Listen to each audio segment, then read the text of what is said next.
नमस्कार मित्रों।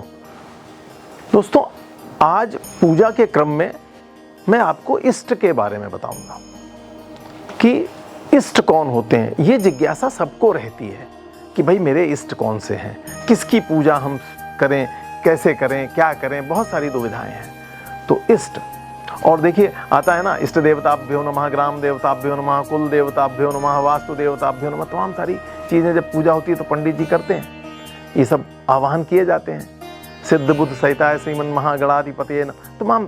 तो इष्ट देवता कौन है?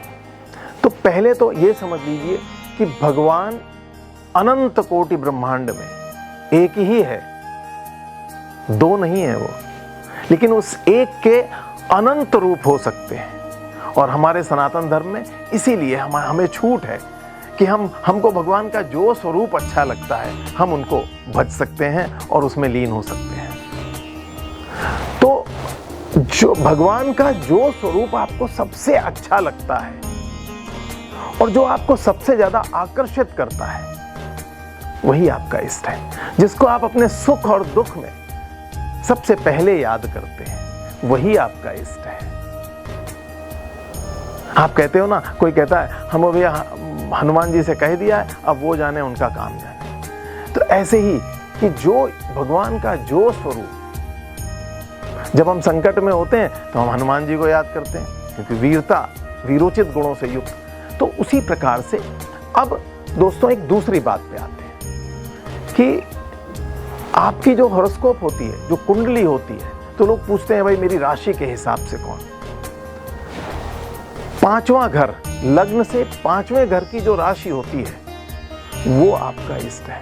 वो नेचुरली आपको उससे संबंधित देवता और मंत्र आपको आकर्षित करेंगे। और ये पांचवा घर इतना इंपॉर्टेंट है क्योंकि छठा घर आपके हर्डल्स, ऋण, रोग, बीमारी, परेशानी, दुनिया भर की दिक्कतों का घर है, लीगल वरीज। और पांचवा घर इन सब से निजात पाने का घर है।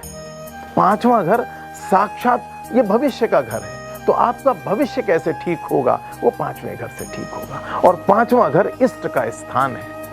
अब पांचवें घर में कौन सी राशि है? अगर वहां मेष राशि है या वृश्चिक राशि है, तो इसका मतलब आपके इष्ट हनुमान जी हो सकते हैं, स्वामी कार्तिकेय हो सकते हैं, ये मंगल से रिलेटेड है, नरसिंह भगवान हो सकते हैं, ये सब मंगल से रिलेटेड है। इसी प्रकार वृषभ और तुला राशि है पांचवें घर में आपके, तो आपको महालक्ष्मी का आशीर्वाद आपको मिल सकता है, या भगवती देवी दुर्गा जी आपकी इष्ट हो सकती हैं। आपको देवी का कोई स्वरूप आपको खींचेगा और आप उनकी आराधना से जल्दी आपको लाभ होगा।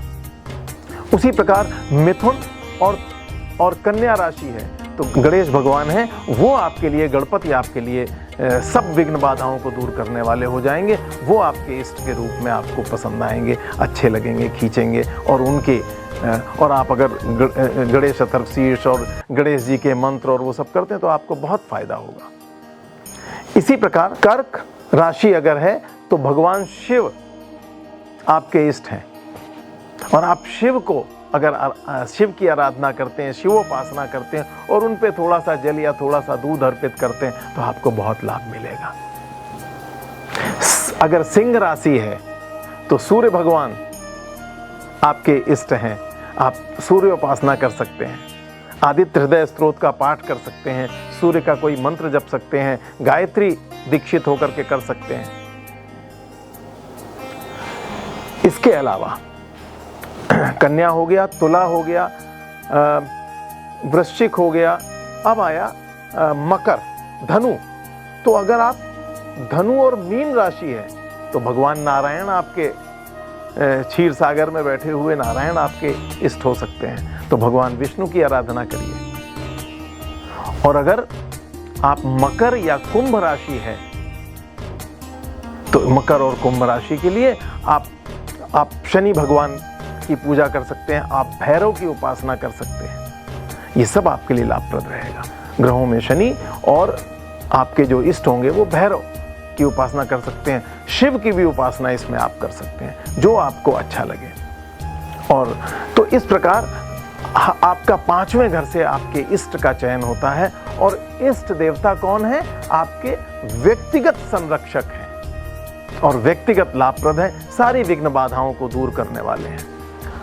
अगले चरण में मैं सर्वांग जी आपको बताऊंगा कि आपके कुल देवता और कुल देवी कौन होते हैं। नमस्कार।